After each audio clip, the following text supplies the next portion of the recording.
He's the former music star, giving a new voice to our Aussie heroes. Paul Field became a star in the 80s as lead singer of pub rock favourites, the Cockroaches. Hey, let's go, let's go, let's go. Hey, let's go, let's go. She's the one, she's the one, she's the one, she's the one, she's the one, she's the one, she's the one. Also featured Paul's brother Anthony and keyboard player Jeff Fatt, who went on to form the Wiggles, with Paul acting as the group's managing director. Now he's turned author and is giving voice to our returned service men and women, sharing the untold stories of what happens after the war is over. And Paul Field joins us live at the desk. Good to see you, mate. Thanks so much. Before we talk about the book, congratulations. It's called Gimme Shelter. Yeah. More congrats are in order. The Wiggles have just signed a huge new deal in North America. Tell us about it. That's correct. So the latest iteration of the Wiggles has been going 5 or so years now in Australia.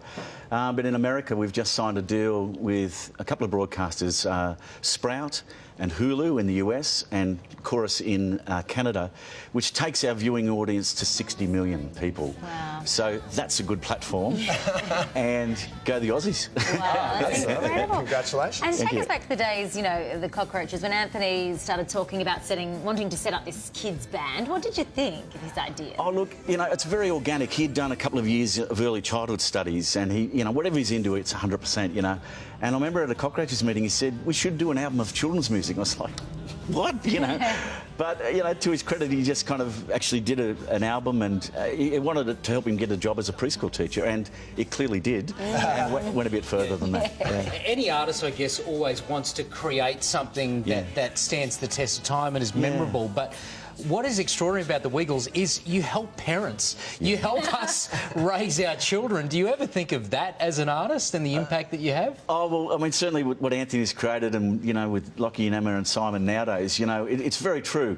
Generally, most parents or carers want to hug you or strangle you. And they hear the song quite a bit, but that's a wonderful thing. And, you know, it really is 26 years now. Children who once saw the Wiggles are now bringing their children. Yeah. And it's seen many incarnations of performers. As a father with 2 little girls, Emma. Oh, yeah. Paul is the most incredible woman, isn't she? We love her. Well, yeah. What kind of an impact has she had on the band? Oh, great. Look, the Wiggles were one of the few groups that appealed to both male and female quite equally.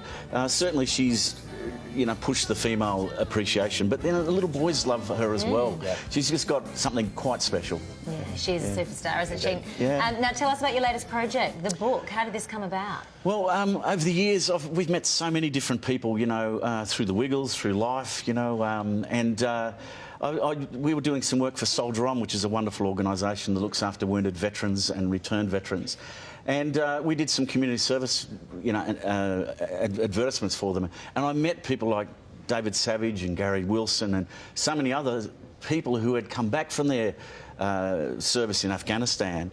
And just unbelievable what they had been through. And I found that a lot of the community wasn't aware of what they'd been through.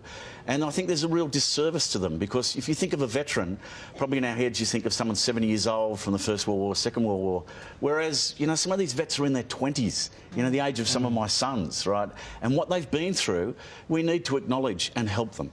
So in the book, I'm sure some harrowing stories, but some uplifting ones as well? Well, yeah, absolutely. And look, I think the reality is that, you know, if you see a movie or a show and you hear someone's wounded, you think, oh, they'll be right. Well, the reality is quite different. So Gary Wilson, for example, who was an electronic warfare operator with 2 Commando in Afghanistan, he was in a Black Hawk helicopter crash which hit the deck at 210 kilometres an hour. He was in a coma for nearly 3 months, was not expected to live. His foot is pulverised, most of his body was broken in so many ways. And, you know, he was flown to Kandahar, to Germany and eventually to Sydney. And he woke up and he couldn't remember what had happened. He actually thought he'd been taken captive and tried to run and, of course, fell flat on his face. But his slow progress, it's years of progress. He now, you know, he got married, he's got 2 kids.